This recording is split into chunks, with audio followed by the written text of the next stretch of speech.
As some of you have heard me speak before, I've had dreams that are not just dreams, but I'm here to tell you about a couple that really boosted my confidence in that belief. And the first one started off about 4 or 5 years ago. It was a very vivid dream, very lucid dream. It's one of those dreams that you always remember. And I got this strong sense, this deep feeling, that someone in my most inner circle was cheating on their spouse. So, my brother, my best friend, somebody in that, just 8 to 10 people in that inner circle. And I just immediately jumped to the conclusion that it was a male figure, but I realized, no, it's not necessarily just a male, it could be a female.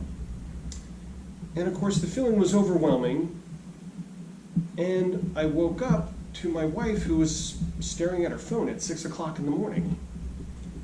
And I just woken up from this dream feeling as though it was real, that somebody in my most inner circle was cheating on their spouse. And my wife, I said, "What are you doing on your phone at 6 o'clock in the morning?" And she said, "I'm reading this 3-way text with her 2 other sisters, and Joanna's telling us about how she's been cheating on Jamie." And I don't believe it was a coincidence that I had this dream at the same time this conversation was going on. Late at midnight, my wife had already fallen asleep, so she was not a participant. But the 3 of them, or the 2 of them, had continued this conversation while we were sleeping. And the logical conclusion I came to is that somehow my subconscious picked up on that conversation that was going on her phone. That somehow in my dreams I sensed that conversation. That's the only way I can explain it. So after I had that dream, I had a huge boost in confidence that not all dreams are dreams. And so I started to recognize this more and more, but that was what we call an exponential jump in my confidence.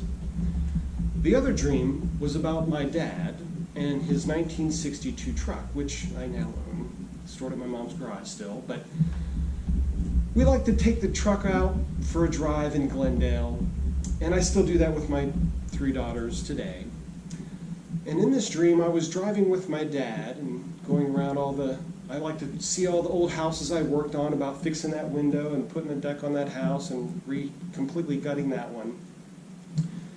And I turned the corner and it started to get sad because I know exactly where in the road we were, and I saw my mom and dad's driveway, and I knew my journey with him was over.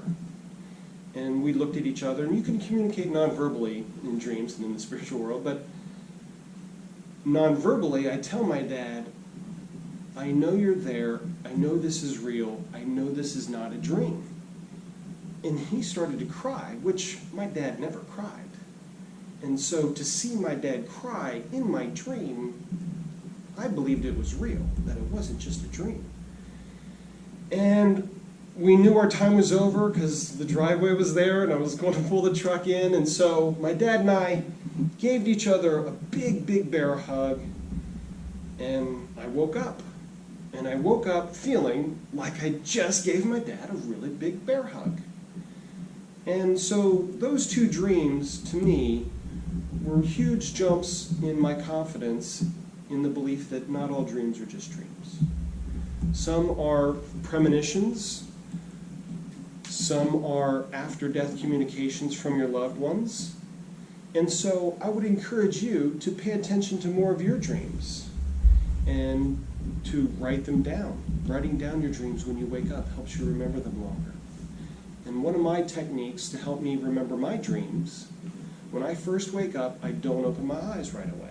I like to just lay there, semi-awake, semi-asleep, in that twilight phase. That's the really good time to control your dreams or remember your dreams. So I remember my dreams, I relive my dreams during that period, when I'm somewhat awake, but yet my eyes are still closed. And then I relive that dream, and I think it burns a memory in your brain so that you don't lose it like you do most dreams. Most times you wake up from a dream and by the end of the day, you forget them.